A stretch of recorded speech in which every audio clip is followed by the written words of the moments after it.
can I kick it? Thank you. Yeah, I'm so grateful. I grew up really wanting gold fronts, but that's what you get when a Wu-Tang raised you. Y'all can't stop me. Go hard like I got an 808 in my heartbeat. And I'm eating at the beat like you give a little speed to a great white shark on Shark Week. Oratory needs a pop-up tune, especially for an online competition. How about those lyrics from Macklemore? We hear music around us everywhere we go. On the radio, at the mall, even in the halls at school. But did you know that the music you hear everywhere can control you subconsciously? Businesses certainly do. They know that music affects us physically, emotionally, and financially, and they use those reactions to manipulate you. They play you. So what's in it for businesses? Why do they play certain hits in their stores? I will explain how music truly does affect us physically and emotionally, and explain how businesses use music to make profits off you. Now, when we listen to music, naturally, our ears recognize we're listening to music, but so does the rest of our body. According to Dr. Malini Mohana, music with a faster tempo or speed of the music increases your heart rate and pumps more adrenaline into your system. This sets your body up for the fight or flight response, even though you may just be sitting on the couch. Examples of this can be found in many famous movies. If Jaws didn't have da-da, da-da, da-da, da-da, da-da, but instead just had da-da, da-da, you would lose the impending doom of a shark attack. Music supervisors and sound engineers working on movie soundtracks are masters at this.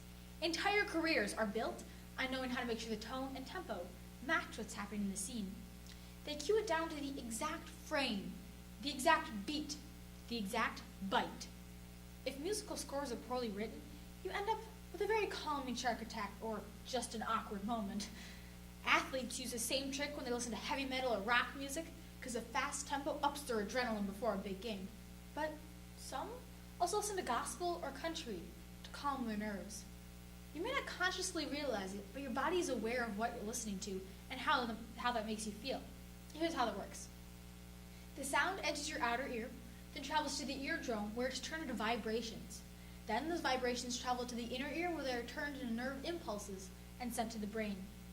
Different parts of the brain receive the noise you just heard and comprehend what it means. For example, the auditory cortex of the temporal lobe understands the volume and pitch of the noise. Rhythm uses many different parts of the brain. Now, this only explains how we hear in our ears and our brain, but when we listen to music, there can be many involuntary actions as well. Simply nodding your head or tapping your foot to the beat are simple actions that a good song can induce due to the strong rhythmic tendencies in human nature. Because your brain and body is so active when you're listening to music, it remembers where you are and how you felt when you first heard the music. This is how simply listening to a tune can create memories for the listener, but more on those effects later.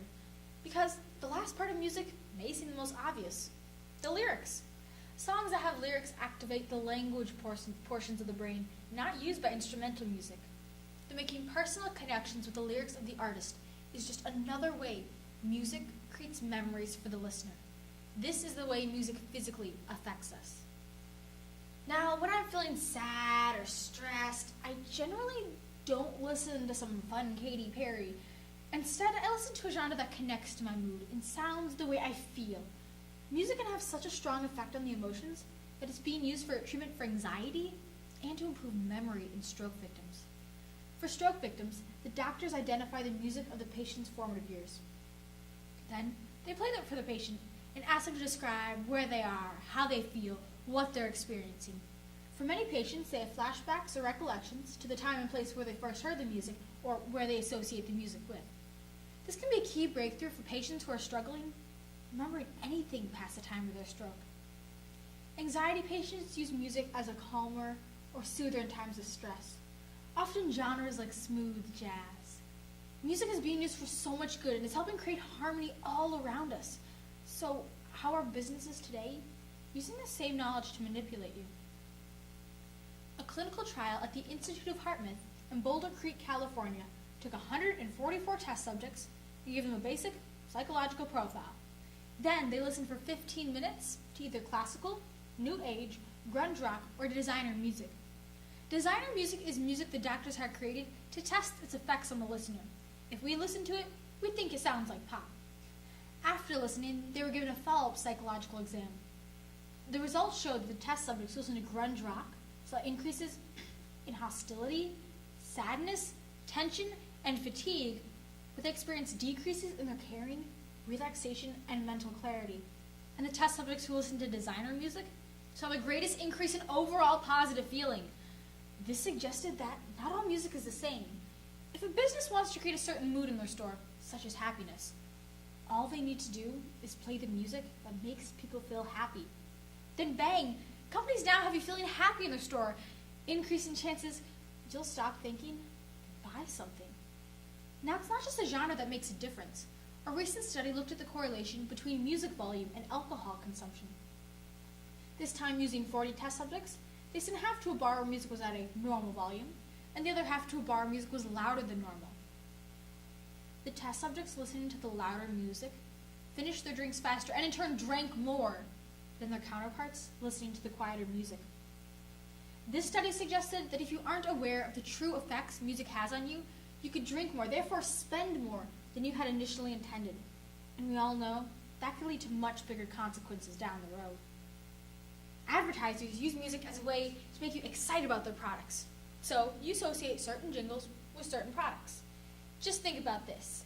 If Taylor Swift came out with a new song that started with ba-da-ba-ba-ba, what would you think of? I don't know about you, but it makes me want a cheeseburger.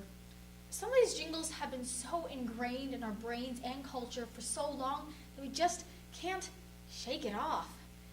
These connections between sound and product can even be subconscious. Professor North of Harvard University conducted a supermarket research study where, for 2 weeks, he set out a French wine and a German wine and played French music in the background of the store. It showed that consumers were 5 times more likely to purchase the French wine than the German wine when the French music was played in the background of the store. To further prove this point, they switched the music to German music, and as expected, the German wine became more popular. Now you may dismiss this all as just marketing, it's just music. But as the National Grocery Marketing Association said, with 70% of purchase decisions being made in store and 68% of those decisions being impulse, marketers have a great opportunity to stimulate consumption in their stores. That affects you and your wallet every time you step out into public. So, as businessman, philanthropist, and venture capitalist Bono from U2 once said, music can change the world because music can change people. Through studies and tests, you now know the way that music could be changing you.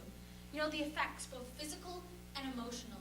You know how to stop yourself from being manipulated by the tunes you hear all around you so that you, too, can change the world.